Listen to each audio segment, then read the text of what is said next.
I want to ask you before we get into that a bit, just talk to me as if I'm Gen Z. What does an electronics engineer do? I'll give you a very poetic answer. Okay. We make electrons dance. And when the electrons dance, they do useful work that really comes to the heart of modern life. Can you give me an example from your early career? Like, On the top level, you're seeing a lot of data is the new oil. And if data is the new oil, semiconductors is the oil refinery which gets the data out. You can hardly go take 10 steps today in the modern world without encountering some kind of electronics. And all of that electronics is underlaid by a semiconductor somewhere which has been manufactured. hi, this is Amrit. We are at IIT Madras, my alma mater, and India's top university for people who like to build. We are here to meet some builders, ask them, what are you building? What does it take to build? And what makes IIT Madras the best place to build?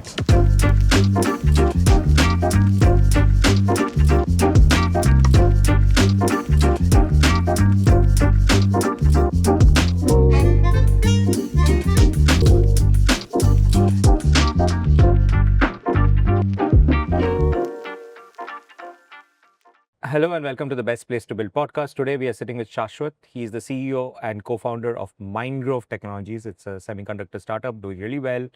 Their office is in the IIT Madras Research Park. I also want to tell you that this will be a little different kind of podcast because we know each other really well. And we are the same age, I think within a few months. Yeah, something like that. And we're both dads and very involved dads. So we're going to be cutting each other a lot. So please bear with me. If on the comment section you feel like I'm cutting him off too much, then my apologies in advance. Welcome to the podcast, Shashwath. Thank you. Shashwath, I have to ask you a question. What is the deal with semiconductors? Why has it captured everyone's attention? Before you start, I want to tell you, you are the fourth semiconductor guest. We had Sharan, we had Professor Kamagoti, we had Neil Gala, who is the co-founder of Incore. And each of these podcasts, like the highest views on our channel, I don't get it. What is happening, boss? I mean, it's fun, isn't it? It's really fun to be a semiconductor engineer at this time in India. But I think part of what we are seeing right now is what government has finally, government has tried it in a lot of different eras. But at this time, it feels like it's really clicking. And they're putting so much time and energy and effort and shoveling so much media attention towards where semiconductors is. The second thread is on the top level, you're seeing a lot of data is the new oil. And if data is the new oil, semiconductors is the oil refinery which gets the data out. AI doesn't work without semiconductors. That's the intelligence part of the artificial intelligence. But there's a deeper undercurrent which is happening. You know, when we were growing up, our cars had a mechanical carburetor which was pushing fuel into the engine. Not our cars, our parents' cars. Yeah.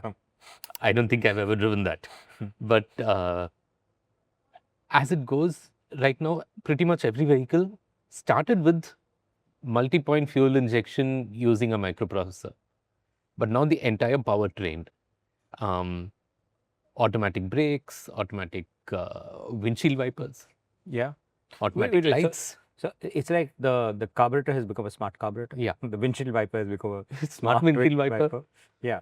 Fair enough. And I mean, like, you can hardly go take 10 steps today in the modern world without encountering some kind of electronics. And all of that electronics is underlaid by a semiconductor somewhere which has been manufactured.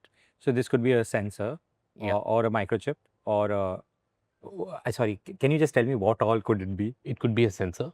It could be a micro controller.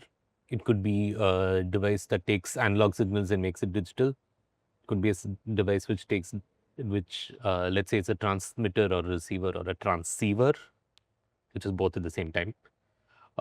It could be a display. And most probably it is all of these things put together in one.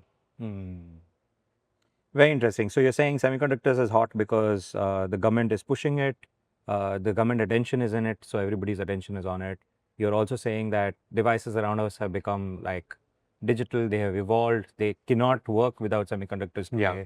So the scope has broadened. And I would say the government's interest is on it because of all of these other factors. Makes sense. It's It's something that is so fundamental to our underlying economy today that to our lives today, in fact, that you can't escape it. And you, as a big nation with ambitions and moving up, we have no choice but to go into these domains which are critical in terms of our security and our well-being. Fair enough. The other thing you said was that semiconductors is the oil rig. Yeah, So when people say this is the age of AI, it's actually the age of semiconductors. it is. Right? And I remember the graphic that you put out, age of semiconductors graphic that you put out when you raised your funding. Yes. Very interesting. Shashwath, thank you so much. We had Sharan on the podcast a year back, almost similar time. From then to now, your company has moved forward. So can you give me an idea of what you've accomplished in the last 1 year? Is there an announcement? Something you can tell us? What is the next year looking like? Sorry, I'm bombarding you with too many questions. It feels like 10. This 1 year has, I won't say age, it's made us grow so much. And it's made us move so much faster than I originally expected that things would move, but also slower than I hoped that things would move. But anyway, we started in 2021. If 2021 was the year of figuring out what to do, and 2022 was doubling down on semiconductors, 2023 was building a prototype, 23 and 24 were building a prototype. The theme for 2025 is going out into the world and growing up. Okay. So we've done, I can't count how many customers we've met. And then we've drilled down from that into a few pilot deployments that we are trialing now with the prototype chips. We took a bet that the prototype chip is working well enough that we could go for mass production. And that is happening right now. Okay. We should be hitting the shelves with chips that people can buy sometime early next year. Okay. So by early 2026, your chips will actually be available on stores. By stores, I mean like, well, I don't know, where do people, which kind of stores are these? That's actually one of the interesting Can I go to Flipkart and say Mindgrove chips? You can actually go to Amazon and, well, not yet Mindgrove chips, but you can go to Amazon and say, I want to buy a Raspberry Pi or an Arduino. And that's pretty much the same thing that we are, right? So for the electronics engineer, there are specific portals that we use where we typically buy chips in bulk. Okay. The Flipkarts and Amazons of our world are slightly different. We call them DigiKey, Mouser. The Indian version, there is a company called Robo, which I'm pretty sure a lot of engineers would be familiar with. Okay. So your chips will be available there? Our chips will eventually be available there. Initially, we expected to go into slightly higher volume direct sales to big companies. Over the first half of the year 2026, I do expect that our chips will be available, our boards will be available for people to buy and try. Okay. On specialized e-commerce sites for electronics. Nice. Congratulations on that. What I hear you say is that the production is done. You're waiting for the chips. It's coming out soon. You'll probably give it to your existing customers first and then to the e-commerce sites. Yep. I want to ask you a question here. We are talking about your first chip, right? Yes. What does your first chip do? What kind of applications are it for?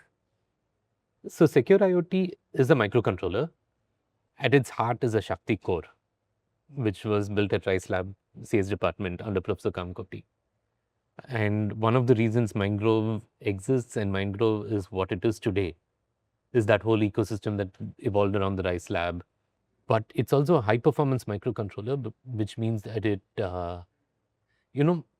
let's go back to the carburetor example, right? The first programmable fuel injection that we had would read your accelerator position and the current speed of the car and decide whether to pump in fuel or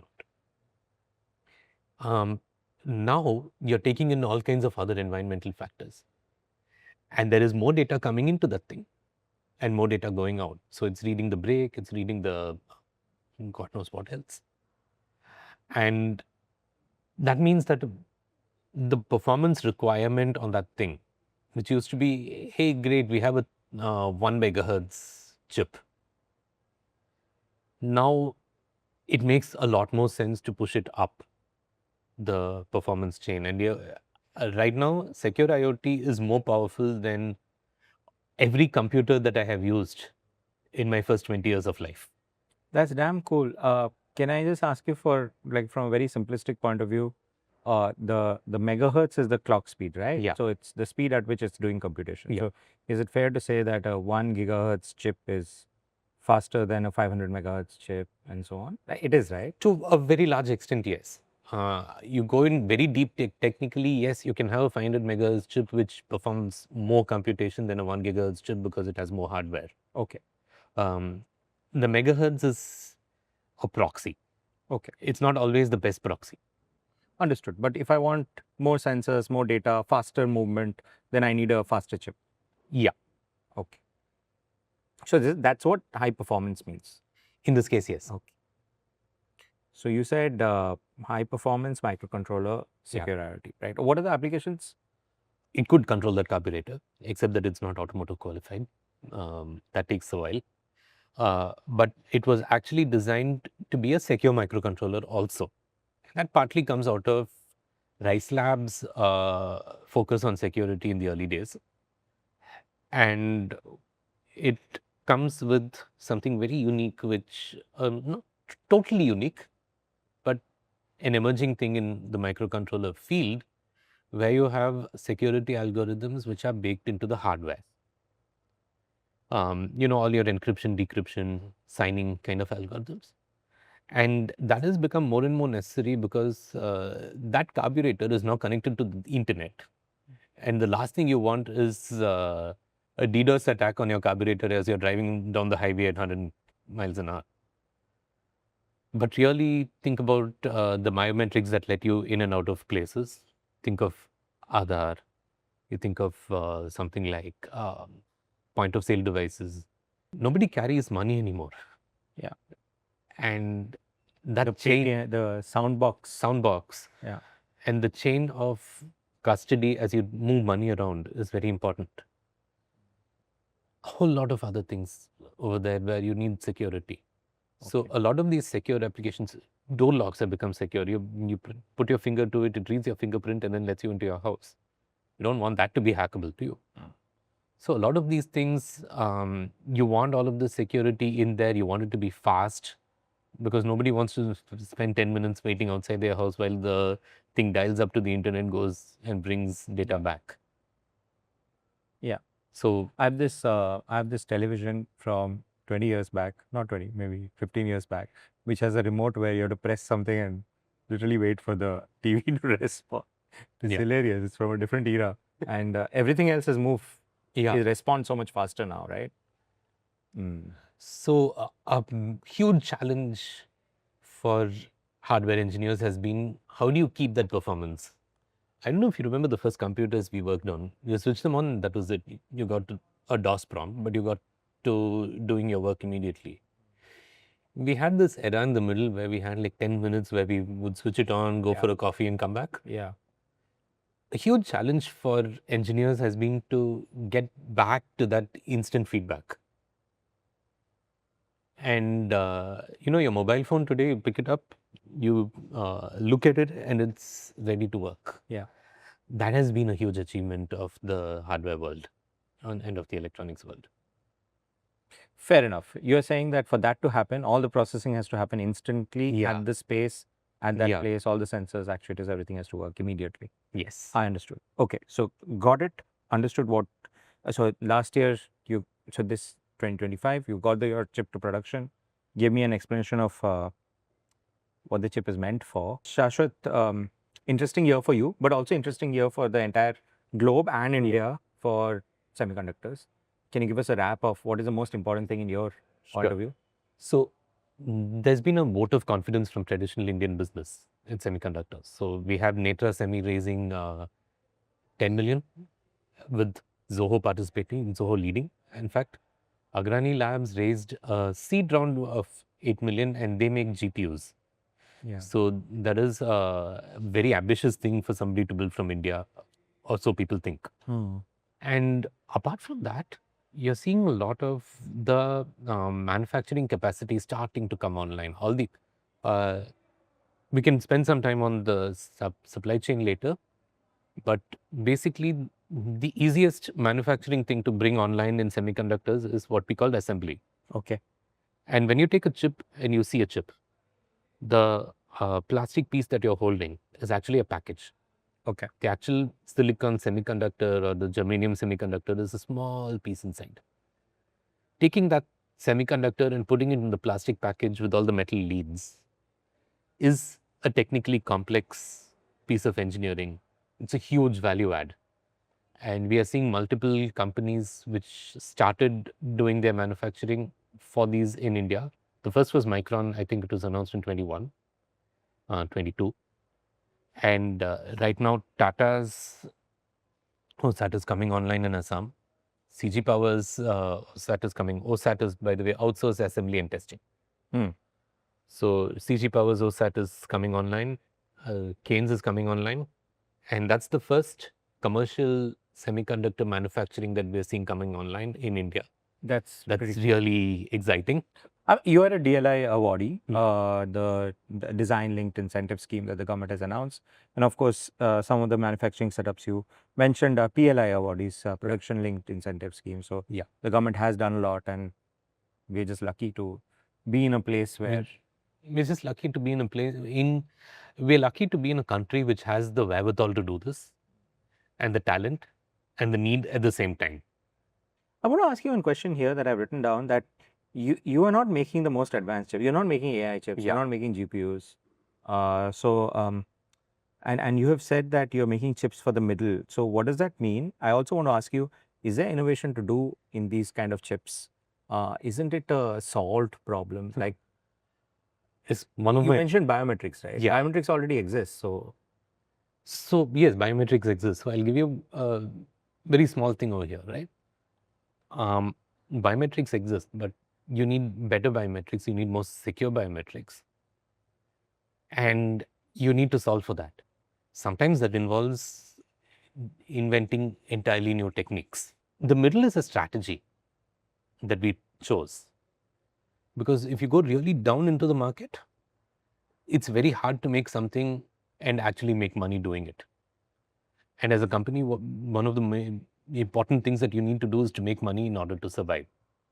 So if you go really down the market, it's very hard. The economies of scale don't kick in.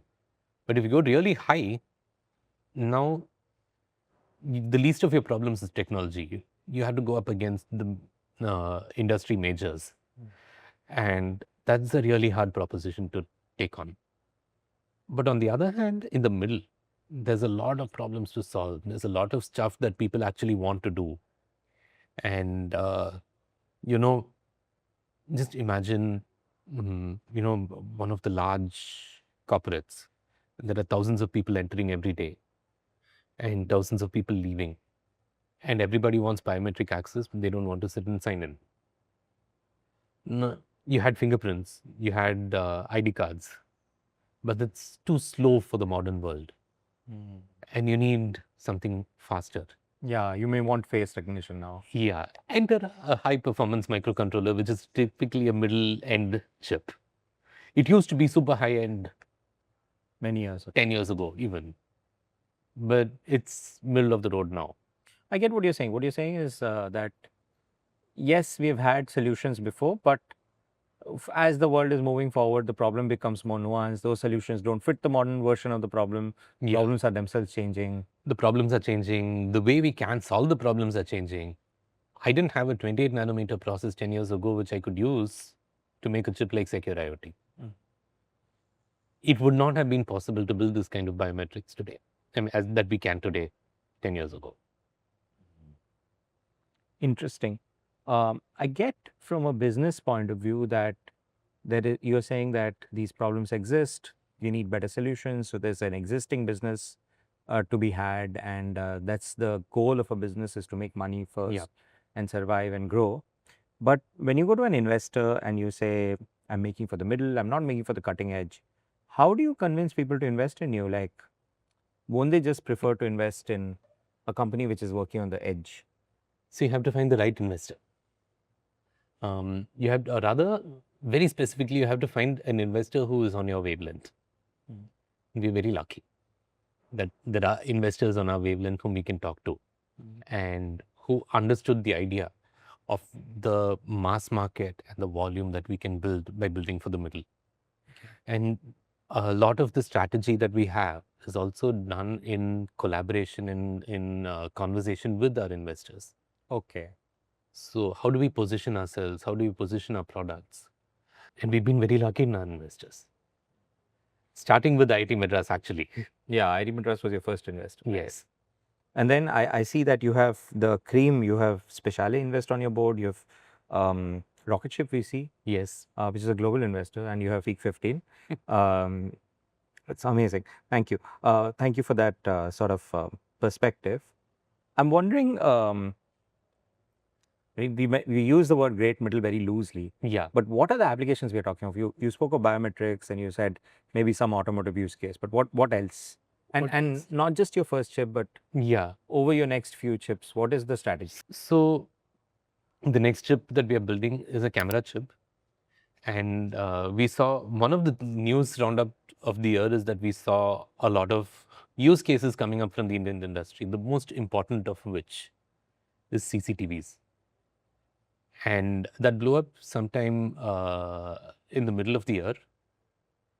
And Government of India doubled down and said, okay, now everybody needs to, all CCTVs need to be much more secure. We should not be leaking our most intimate data of our daily lives to other countries. So we need a lot more security. We need a lot more certification to go into this. And the CCTV manufacturers had just been merely importing stuff and selling it, which made sense. No, I was just reading about this a few days back, and I realized that the of course the government pushes CCTVs in many directions. Yeah. But I was looking at traffic CCTVs, and I realized that the biggest push for traffic CCTVs came after the Nirbhaya incident in I think Yeah. 2012, 13, whatever, that period. Yeah. And then the Delhi government said that we are going to, flood the city with traffic cams. Yeah. And from there, of course, we didn't have any manufacturing capacity, so everything is imported, which is what you're saying. Everything was imported first. And then they started bringing in little bits of manufacturing inside. Okay. And then more. And now we've come to the point where if we really want to scale beyond this, if we want to bring all the other features that we want, we really have to start bringing the design in. Okay. Because the core design is still imported. Yeah. Maybe the pieces are put together here. Yeah. And sometimes what happens is the design is done here, parts are made outside, and then parts are brought here and assembled. So we have a kind of a very back and forth kind of an ecosystem, and consolidating that makes a lot of sense from a business case. But more than that, now you have a lot of tailwind in terms of government coming back and saying that we want all of the security on the CCTV itself.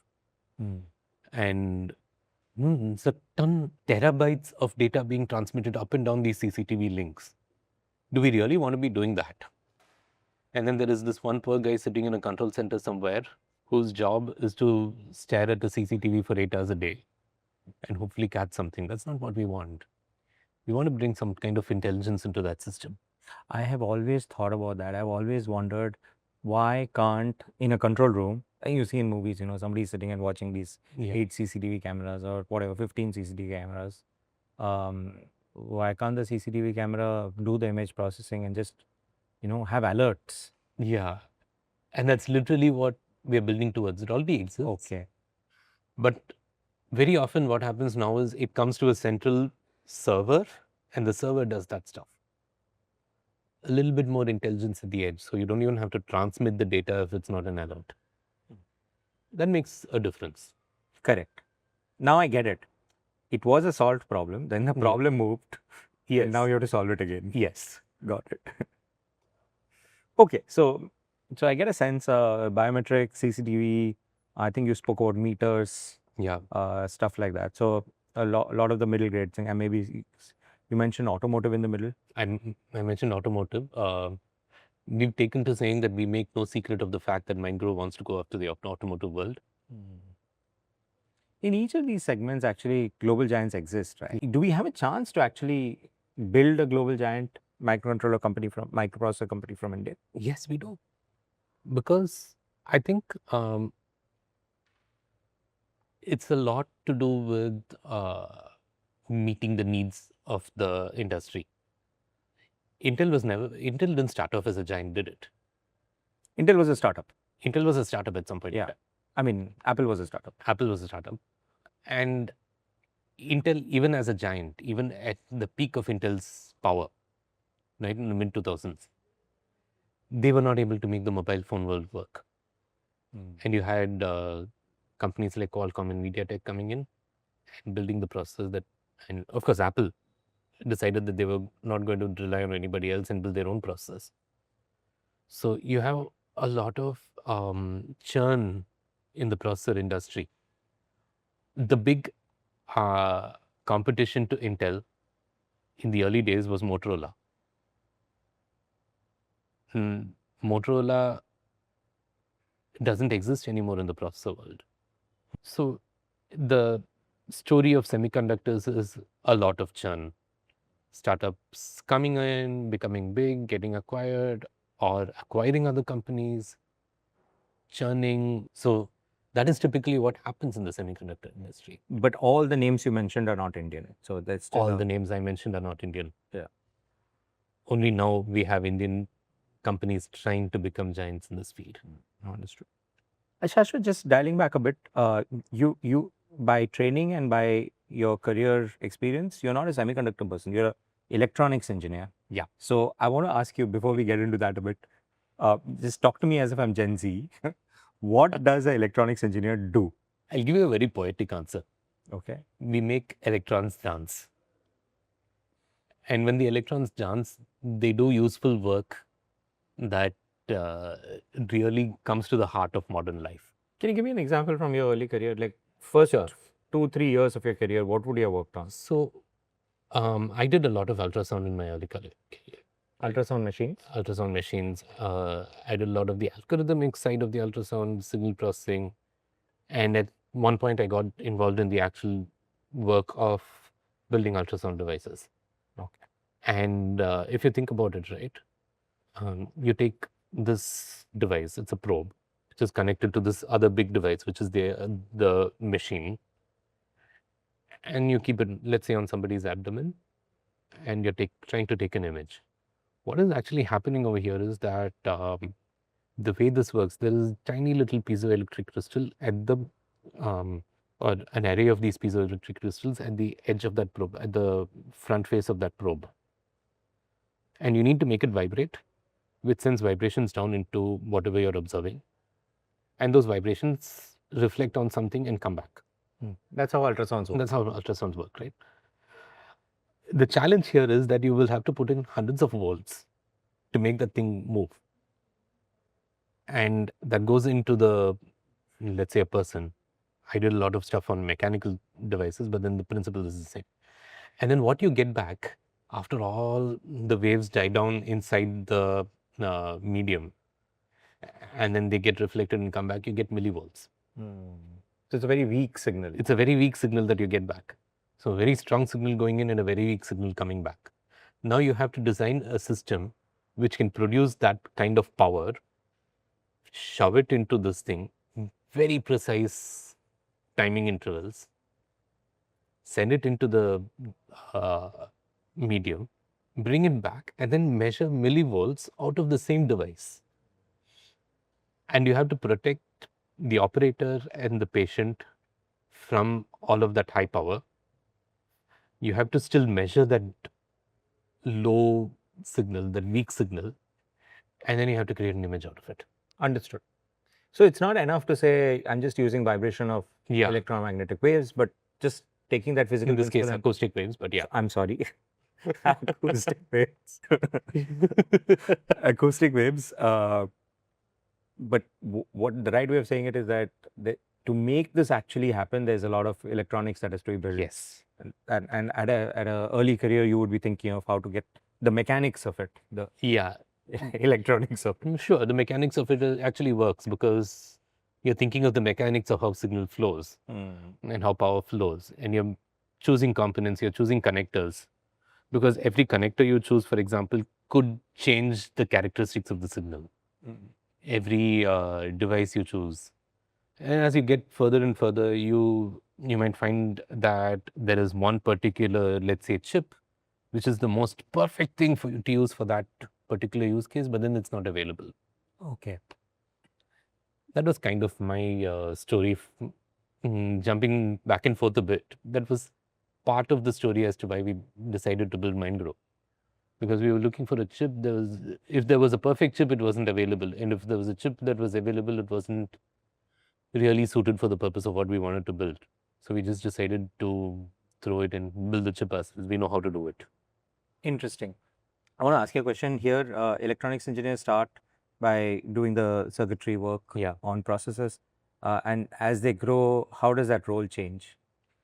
At every level, a large portion of your day will be spent debugging and figuring out why something didn't work, right? And as you progress, you start doing a lot more supply chain related work. You start doing a lot more spec driven work. You start dreaming up entire devices and trying to think of how they would be manufactured. You sit and talk to customers, right? I spent so much time sitting in random factories and workshops, trying to see what their actual problem was and what device. Do I need to build a new device to solve this problem? Do I need to build a new algorithms to solve this problem with an existing device? And my career is a little eclectic in that sense. I have done everything from, like I said, pushing electrons back and forth to writing top level GUI Code. code, web code, and all of it in the same project. Nice. Very interesting. So I'm seeing this drawing in front of me. It's it says here Mindgrove Silicon B2601, and it looks like a lot of blocks. So at what point of time in my electronics engineering career, I don't have one, but suppose I had, would I be able to read a block like this? And can you just like Very early. explain to me what am I supposed to read? Sure. Like to me, it looks like squares and Sure. rectangles. So this is an upcoming chip that we're building, right? And to your question, I think very early in your career, you learn to read these things because they're the bread and butter of what we do. Okay.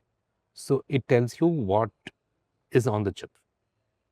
In this case, on the chip, but then it could be a subsystem which is made up of multiple chips. There is the core complex, which is Shakti core, a RISC-V core. In this case, Please don't go into too much details. Yeah. I won't understand. Just give me broad.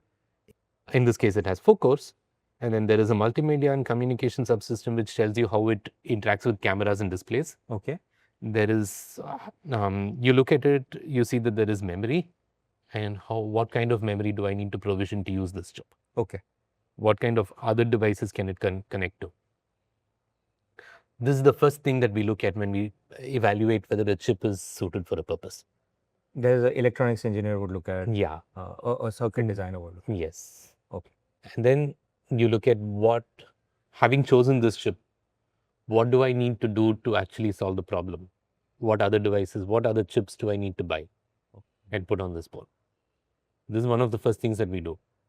And then we start building circuit diagrams. We start building schematics which connect chips together. And then you lay out those on a PCB. Very often early in your career, you will not be touching the PCB. You'll be doing things on breadboards or prototype boards, just connecting PCBs together. But I think one of the early aha moments for me was when I first designed a PCB. Okay. And a lot of the headaches that you face while doing prototyping just go away when you're doing a PCB. But then the cost of doing a PCB is much higher. So you want to have a lot of basics ironed out before you go there. Understood. So early in your career, you would sort of work on a breadboard, try to figure out components, try to build a circuit. Then you'd move on to actually prototyping it on a PCB. You'd start reading these diagrams early on. At what point can I design something like this? I think the opportunity to design something like this today is much higher than it used to be. Okay. When I became an engineer, when I was learning engineering in college, you had you didn't have e-commerce websites in which you could buy microchips. You You have to go to Ritchie Street. Is that still a thing? It's still a thing. Okay. My engineers still go to Ritchie Street to buy stuff. Thankfully, I don't have to go anymore. But you had to go on to these. You had to do a lot of work with data sheets and then draw a block diagram and hope it worked. You had a restricted number of stuff in school and college labs, which you could use to start prototyping. It was not always available to you. The more expensive equipment was behind lock and key. And it was just around the time that I graduated that you had open hardware coming in. And that was the biggest change. When open hardware came in, you could buy stuff off the internet, get it delivered, and start rapidly prototyping. Arduino, like Raspberry Pi and Arduino. There were a couple of forays before that, but then these were the big ones where it really changed. So you could just plug it in with the USB, open up a development environment, write a program for it. There were built sensor kits available which you could just plug into it and do all kinds of stuff. I think a lot of the way that people started to design really blew up at that point. I recently read LinkedIn articles by veteran electronics engineers who are bemoaning the fact that all these young whippersnappers only know how to do Arduino code. But I think that's a positive. At least, people are getting a lot of skill. People are getting a lot of exposure to the way that these things work. And, you can get to a solution much faster. You can iterate on solutions much faster with these tools that we have today. From when you graduated, few years after that, all these platforms came in. People could experiment a lot more, learn much faster and all that. Has that happened now that AI has come in? How has it affected the life of an electronics engineer? At a very fundamental level, I would say I don't know. Because you're no longer. Is it? No, I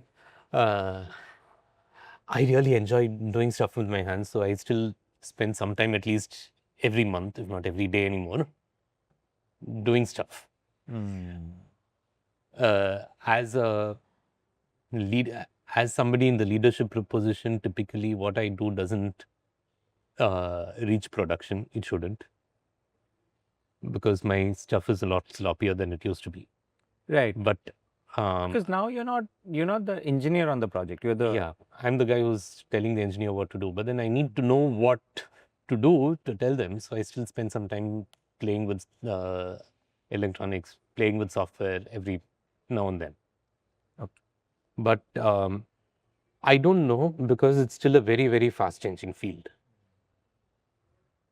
And at a very fundamental level, we are still seeing a lot of things changing. One of the things that happened is tools became smarter. And not just now, have been becoming smarter. I grew up with these cathode ray oscilloscopes, which required, let's just call it percussive maintenance to make them work. And you had to stare at it and, twiddle a dial to get something, and then squint at it enough and it looks like the signal you're looking for. But now you have oscilloscopes which are effectively small computers. Not effectively, they are small computers. The last oscilloscope we bought boots Windows, and you plug it into the device, into the system under test. Press a button. It'll analyze the signal that's going on and the protocol, let's say Ethernet or USB, and it'll break down the protocol into chunks and tell you what is going on, and it'll actually point out to the problem. I'm going to see a lot more of that. You're going to see a lot more of people, iterating with the co-pilot. The open hardware movement is actually fueling that, because there's a lot for those co-pilots to learn from. And I'm seeing a lot of initial forays, but I don't know how that's going to turn out. Very interesting. So electronics engineers today have to can prototype much faster, and also they have a co-pilot so they can actually code and Yeah. move much faster on everything. And Is that jumping a little bit into VLSI, we keep billions of, our devices have billions of transistors these days. And nobody keeps that in their heads, right? Billions of transistors gets done by effectively programming an design automation tool, effectively a CAD tool. You program the tool and have it do the circuit, right? And that's programming. That looks a lot like software engineering. A lot of people have been experimenting with copilots in doing that kind of stuff. We don't know where it's going to lead yet because it's very early days. The data is not yet in.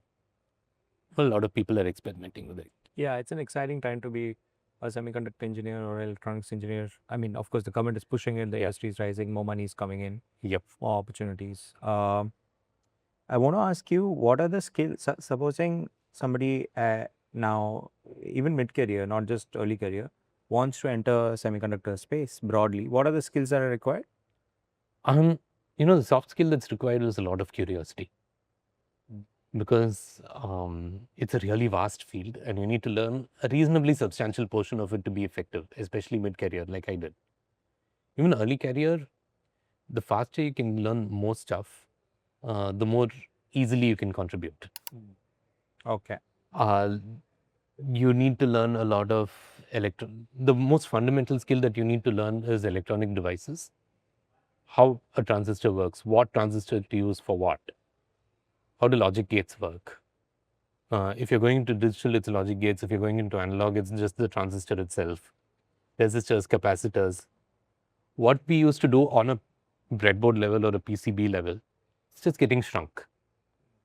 And a lot of the hand holding is done by the tools that we have. So you need to know the tools. You need to know the tools for sure. So learning the underlying processes, learning what's going on underneath the hood of the tools, I think is very important. Okay, understood. So curiosity, I'm writing this down. Curiosity, and of course, you on the side you mentioned that you need to know the tools and you need hard skills of electronics. Yes. What else? What else? What else? You need, I think, beyond that, a lot of trial and error and the willingness to fail, because it can be very unforgiving. A circuit either boots or it doesn't, right? And a chip either boots or it doesn't. And the willingness to take a risk, the willingness to fail is a skill that we had to develop. It's so interesting that you say it. I feel like Sharan also spoke about it, and Neil Gala also spoke about the idea of, failing and getting up and whatever. Very interesting. It must be a traumatic experience that the community has to switch on a circuit and not have it boot. It is. Okay. And I think it gets talked about. Shared trauma. It's a shared trauma that I wish more people would talk about, because they end up, I see a lot of people in, anytime three semiconductor engineers get together, they go off into a corner and they talk about how many, we call it a respin when a chip goes out and it has to be redone. So you can just imagine the terror when you are sending out something. This is not like software where you compile it, you run it, and you know it works or it doesn't work, right? You compile it, run it, you do all the tests, and you build the file for manufacturing. It's not even like you're 3D printing. At most, you get an answer in 2-3 days. Yeah, here you decided to Taiwan and you have to wait for them. You have to wait for like 3 months, and then you have the packaging time, and then it comes back, and board is being designed in the interim, and then you hope, you pray that the board works. Then you come and plonk a chip on it, and then it doesn't boot. Terror, right? Yeah, I can imagine. I mean, that happened to us the first time it came back. The chip came back, it didn't boot. It took us 2 weeks to start seeing a flicker of life. And then you're sitting and debugging, was it a mistake on the chip? The first terror is always, oh, I made a mistake on the chip. But then you have to have this, oh, this is another skill that you can think of. You have to have the tenacity to say, no, let's just take this one by one, step by step, go systematically. it's most probably not a mistake in the chip because you went through all of the tests. So run the simulation again, give it the actual input that you're giving it, see if it's changing, and correlated with what you're seeing. What do you expect to see? Shashwat, the kind of patience and tenacity and the perseverance that this requires, doesn't it put off a lot of students? Young people who want to join engineering, who want to join electronics or semiconductors, long cycles. Yeah. How do you convince people to join you, for example? I think, again, just look around us, right? Formula One car, you have a rocket. I've been corrected. That's not a Formula One car. It's a Formula student car. Student car, sure. Formula E, Formula student, whatever you want to call it. I have an oscilloscope actually sitting behind me, and I noticed earlier it's broken. Yeah. You have a hyperloop over here. The tangible aspect, I'm a very tangible person. I love working with my hands. And just the feeling after going through all of the struggle of holding your chip in your hand, the thing that you spent so much time building, and then seeing it work. That is There's something magical about that. Yeah, that's unbeatable. And it's not always this terror. It's not always this very long cycle. You have these small wins through the process, which you can say, oh, you know what? I just got to all the simulations work, and I know. One of the things that we try to build is I know that this thing will work when it goes to manufacturing. You're saying that the wins are magical and just outpace the losses or the struggles. And also, it is becoming a lot more democratized now.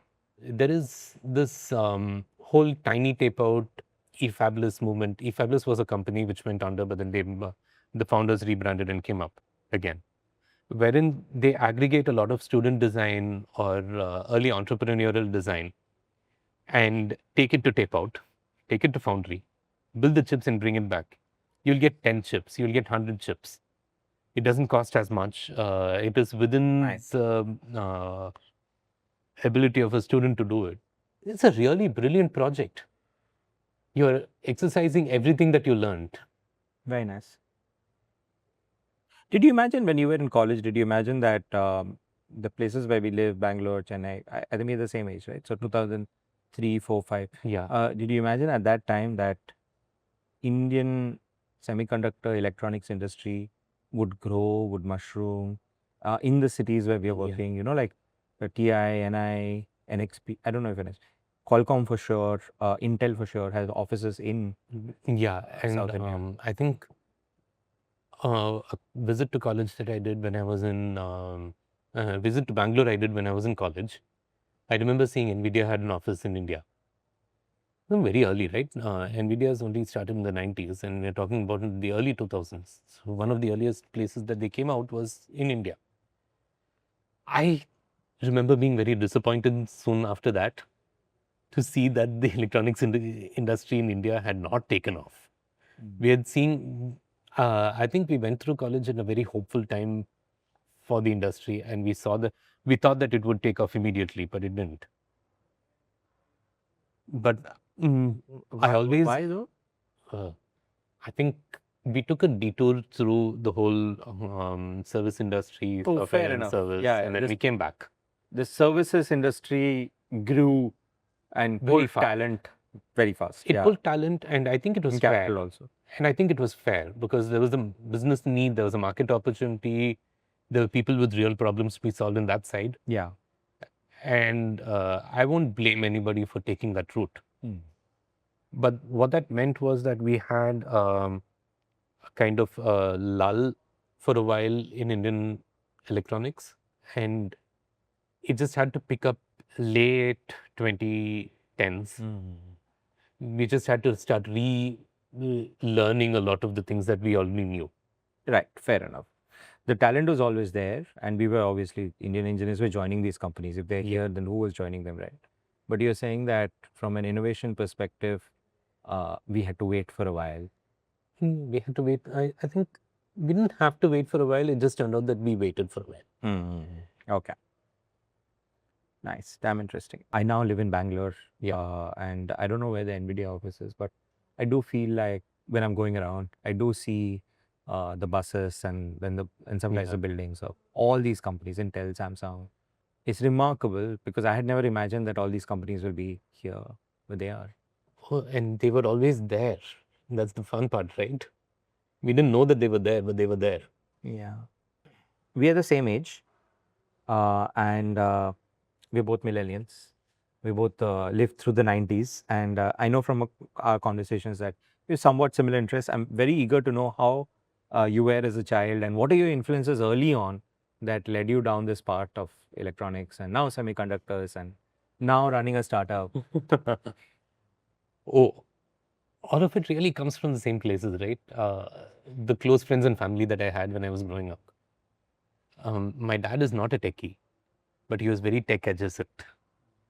And, he's a lawyer, and a lot of his clients were techies or tech entrepreneurs or tech founders.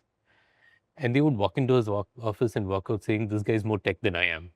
Because he always has these like multiple screens. He has a monitor which he attaches to his computer, and then he has a third monitor which he screen shares. You're talking about your father who's a My lawyer father, with who's a so many lawyer, monitors? Okay. and like he has a client in front of him. He gives him a iPad to read it on, and he's simultaneously editing it here. He was very disappointed in me. The reason he was Become a lawyer. disappointed, he is very disappointed in me, not because I didn't become a lawyer. He perfectly understands that, but he keeps telling me, I made you an electronics engineer, and you can't even solve the simple problem for me." And his simple problem is this: in my bedroom, I have an AC, a fan, and a window. I want you to build a device which will automatically sense that the temperature is at a particular place, switch off the AC, switch on the fan, and open the window. Oh, Why aren't you doing this? I'm like, "Dad, I'm building a semiconductor company. Yeah, that doesn't scan." that's fair. You're saying that. Am I right in thinking that what you're saying is that your dad was a very curious person, very Yeah, very tinkery person. sort of nerdy? Yeah. My granddad was the same. I remember sitting and disassembling old two-stroke engines with him. Oh, really? Yeah. Um, he had those things sitting on his balcony. So I was very engineering adjacent. Dad, who was independent, never worked. I mean, he did work for somebody for a few years, but then he started his own practice. Granddads never worked for anybody. Nice. So not only were they tinkerers, they were also entrepreneurial. In some sense or the other.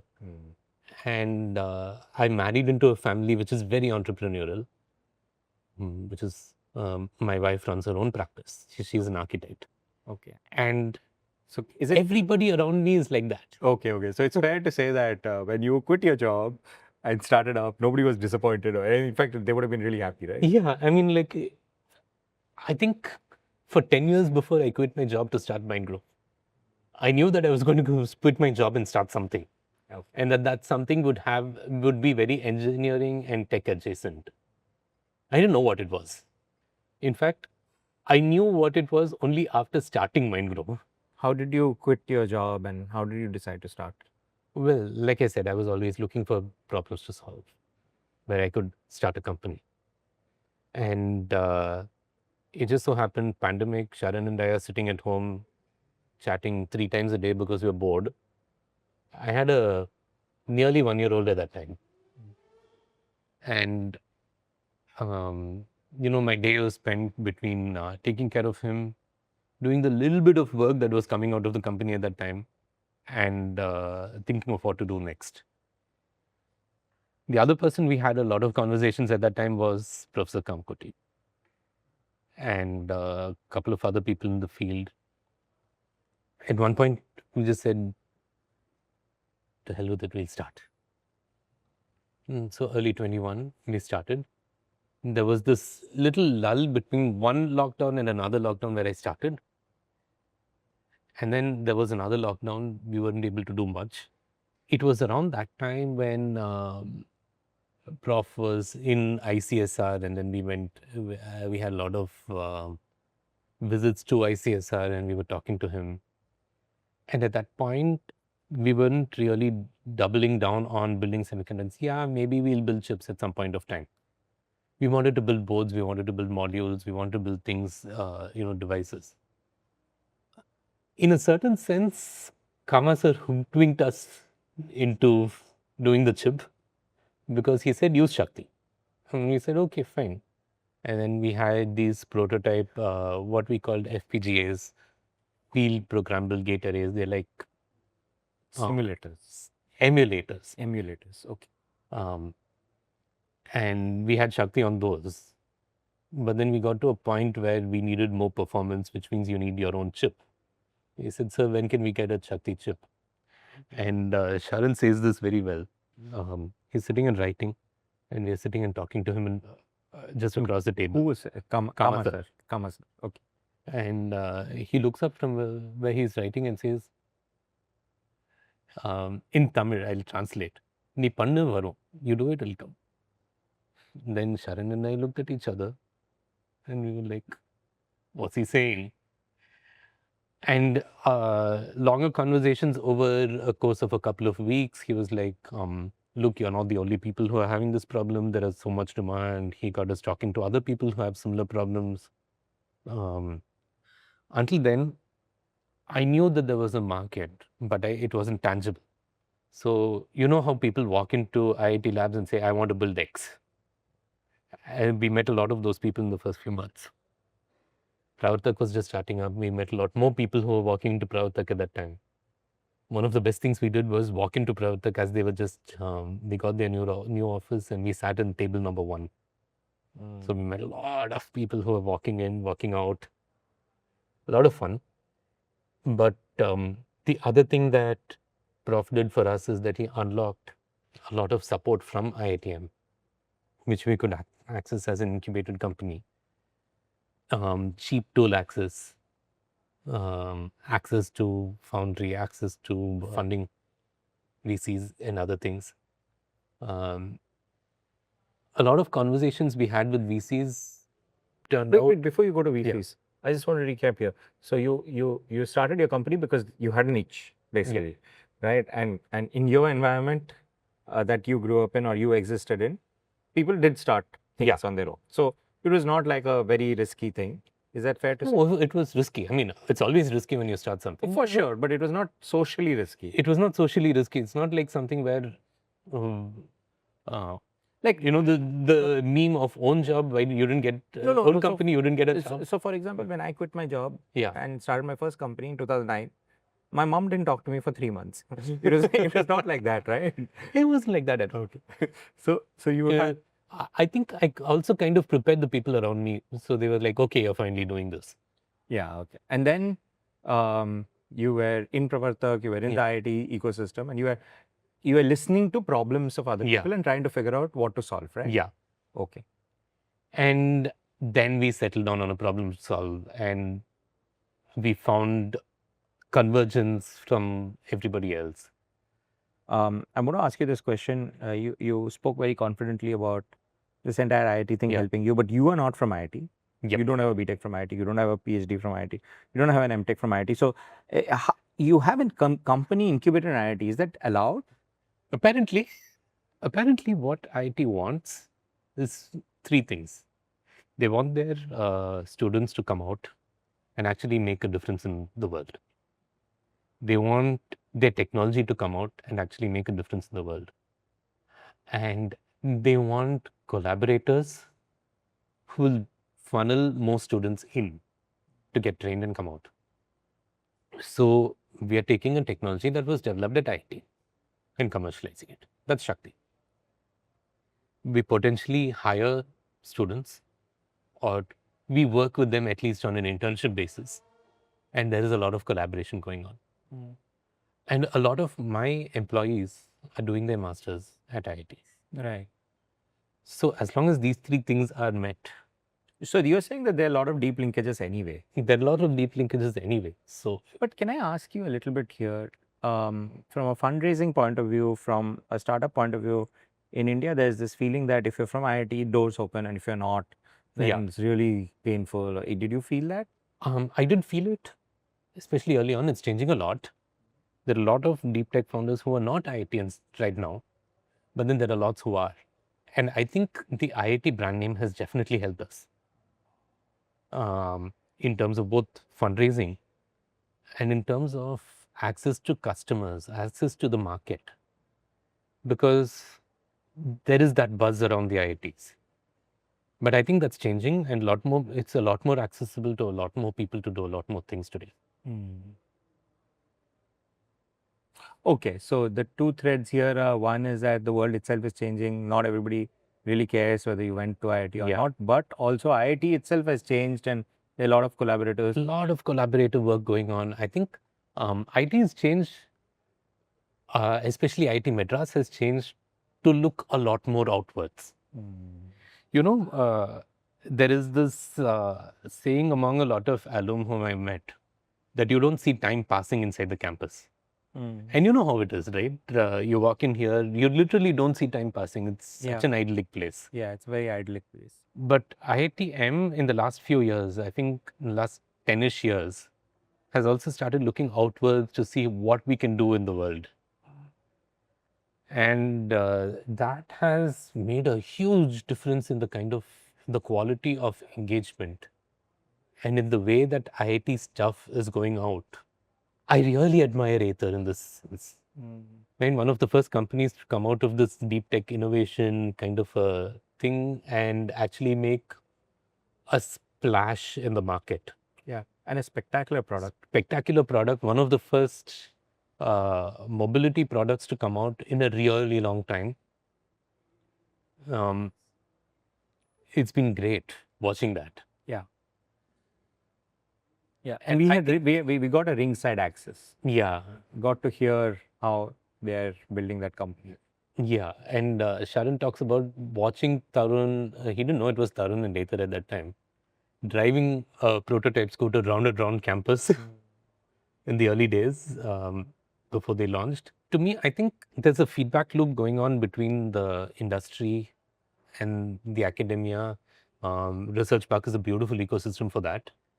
Bring in ideas, and that is reinforcing IITM's engagement outside, and that is bringing in more people who want to contribute and collaborate. I think that outward looking thing is something which is beautiful, and I really hope that that continues for years and years. Yeah. That's fair. I mean, thank you so much. I mean, we've spoken about a lot of things, and I had some things that I had written down. I think I've covered everything. I don't want to keep you for much long. I spent a lot of time already. I'll end with one very, very, very cringe LinkedIn type question. I'm already sorry for it. This is like typical LinkedIn question. What has fatherhood taught you about starting up, and vice versa? Oh, wow, they go hand in hand for me. In fact, I was just thinking when you were saying, if your startup started during COVID, then technically it's a COVID baby. It is a COVID baby. And my son is just pre-COVID, right? He was less than 1 year old. He was just about 1 year old when he actually formally started. And, Sharon says you have to be crazy to do this. I don't think you have to be crazy to do it. I think you have to be passionate enough to do it that other people think that you're crazy. And, you have one co-founder who's raising a kid, now 2 kids.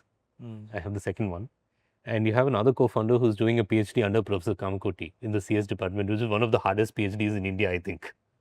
But fatherhood for me is one of the things that really drove me to building the company. Was this is my last chance. If I get caught in the whole fatherhood thing and parenting, and people are not going to allow you to start up. So do it now. And another part of it was I really want my kids to see me the way I saw my dad, as an independent person in his own right, building something and engaging with the world on his own terms. So that is one of the reasons that I started up. That is beautiful. Another thing is, a young company is like a young kid. And I'm learning a lot about fatherhood from running a company and about running a company from dealing with my kid. Patience. Yeah. Lots of patience. Take a deep breath. You won't believe how much reading parenting books and parenting blogs is teaching me about being a better manager. It's fun. Nice. On that note, let's stop. I want to just appreciate you before we close. There are times when this is for the audience. There are times when we've been on call and I can see that he's holding his baby and still on the call, or feeding his baby and still on the call. So it's kind of nice to see like a very involved father, very hands-on father. Can I say something there? Yeah. There is this picture of John F. Kennedy sitting at the Resolute desk in the Oval Office. Yeah. And his kids are peeking out from under the desk. Yeah. I subscribe to that image of fatherhood. I don't subscribe to the idea that your work-life balance is something where you separate work and life so hard that you don't have time for the kids, or you don't have, if you have kids, you shouldn't be doing this kind of work. I bring my kids to office all the time. Nice. I want to just share something really funny. I interviewed Srinath on this table. Yeah. And Srinath is also a father, very involved father. And he was talking about how he took his kids, I can't remember, to the launch. Yeah. And the rocket launch, whatever. And I'm thinking in my mind, this child must be thinking everybody's father has a rocket factory. You really wonder about that, don't you? Yeah. Okay, thank you so much. That was the podcast for today. Please like, share, subscribe, comment. You can follow Mindgrove on their social media or on their website. And if you're an electronics engineer, please look out for their products on these e-commerce sites. Thank you.